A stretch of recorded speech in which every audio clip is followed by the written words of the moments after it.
There are two battles happening right now. The second one is the hardest.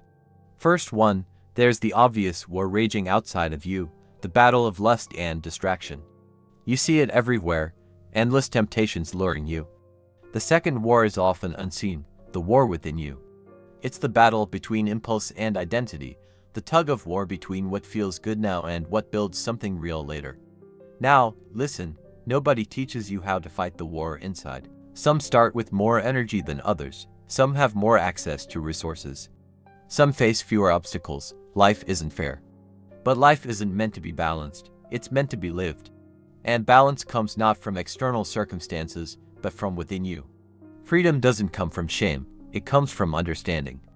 We're all thrust into this world without a manual. But we're told to resist temptation, to be disciplined.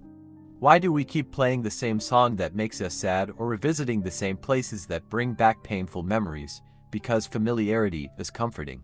It promises relief, then steals your energy, clarity, and fire.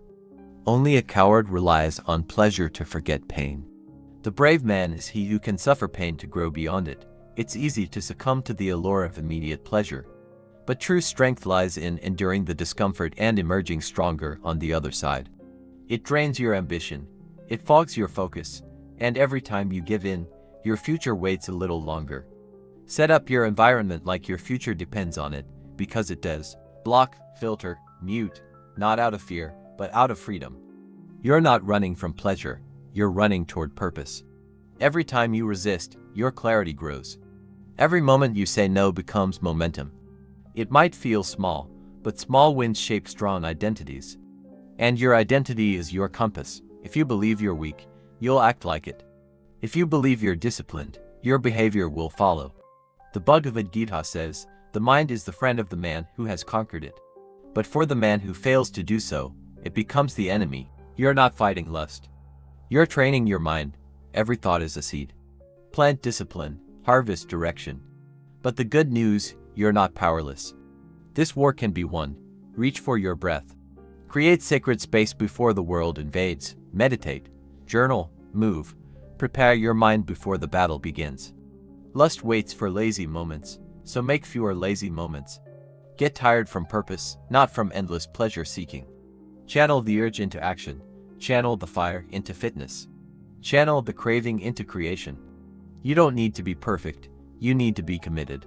Even one more hour of self-control is a win. And the longer you go, the stronger you grow. Not overnight, but over effort. Not through shame, but through systems. Not through guilt, but through goals. Discipline is a muscle, not a gift.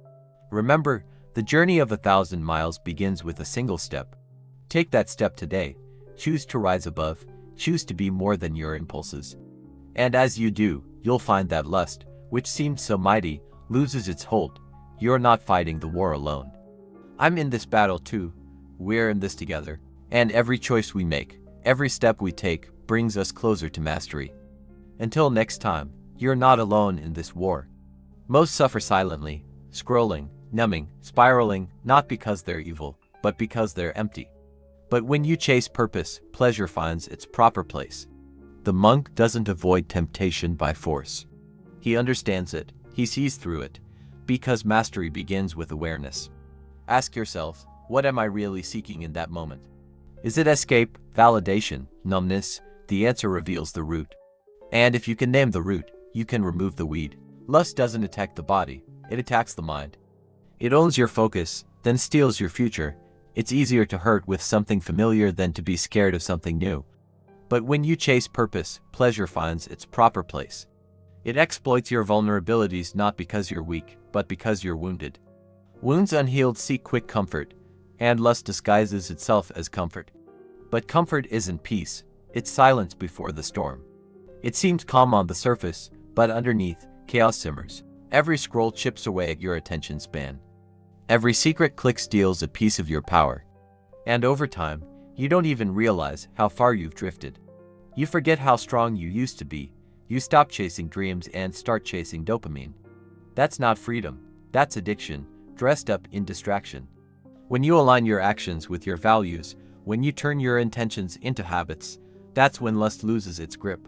When you're deeply engaged in your purpose, you don't have the bandwidth to feed your distractions. The pain we seek sometimes is a form of self-punishment.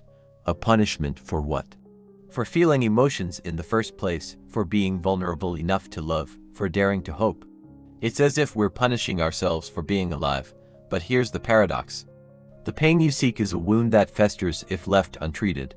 But the pain of growth is a wound that heals, leaving behind stronger tissue called resilience. The world applauds the scars of hard work, not the scars of self-inflicted pain. Ask yourself this: why do you find yourself drawn to these things? When you fail to address the emotions that drive you to lust, you risk losing touch with your true self. Your decisions become reactive instead of intentional. You start prioritizing immediate comfort over long-term fulfillment. Your ambitions turn into obsessions. Your relationships shift from giving to taking. Your joy becomes fleeting. You chase one high after another, hoping to fill the void. But it's a never-ending chase. You're chasing ghosts. You're trying to outrun the demons inside you. What need does it fulfill? Is it loneliness, boredom, or a desire to escape the pain of reality? When you peel back the layers, you'll find emotions lurking beneath. Fear, sadness, emptiness, anger. These are the wounds that cry out for solace. Understand this: it's okay to feel these emotions. You're human, not a machine. To be human is to struggle. But don't let these emotions define you.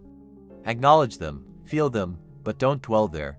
You have the power to choose your response. And your response shapes your identity. Do you give in or do you rise above? This distinction defines who you become. But how? Listen, the first step is to understand the enemy. Lust doesn't knock. It invades. It waits for weakness. It grows in silence. Now, here's the thing. Understanding is the first step towards mastery. The true test lies in taking action, in rising above your impulses. This is where most people stumble. They know what they should do, but doing it is a whole different ballgame. This is where discipline comes in. Discipline is the bridge between understanding and action. It's the glue that holds your identity. It is the silent strength that lets you say no to instant gratification and yes to your long-term vision. But remember, discipline is not a virtue. It's a muscle that needs to be trained. It's honed with each repetition, strengthened with each challenge you overcome. You don't wake up pure. You become powerful by practice. And if you never name it, you can never fight it. In this age of distraction, our greatest foe is subtle. It tricks us with transient pleasure, making us believe it's freedom. But true freedom comes not from mindless indulgence, but from understanding who you truly are. This journey begins with self-awareness. Not a lot of people talk about this, but the desire to give in to lust is born out of a deep sense of dissatisfaction. A lot of people get stuck in this phase. They understand their weaknesses, yet they don't take the next step towards action. A lot of us have this idea that we should be naturally disciplined. We beat ourselves up for struggling. But here's the hard truth. We're all wired differently. You ever wondered why we're drawn to things that hurt us? Now, let's talk about the consequences of ignoring this inner war. In the book Think Like a Monk, it's taught that when you chase pleasure, you lose purpose. Lust feels like escape, but it's a cage in disguise. One of my favorite quotes from Osho says, "Be angry at the beginning." Listen, lust thrives when you're lost. It sneaks in during boredom, during loneliness, during stress. Think Like a Monk teaches that when you chase pleasure, you lose purpose. Lust is never just physical, it's emotional, it's spiritual. Atomic Habits teaches you don't rise to the level of goals. You fall to the level of systems. So build systems that make temptation harder to reach. Start with the morning. Don't reach for your phone. So pick yourself up, dust yourself off and start again. You're not defined by your setbacks. You're defined by your response to them.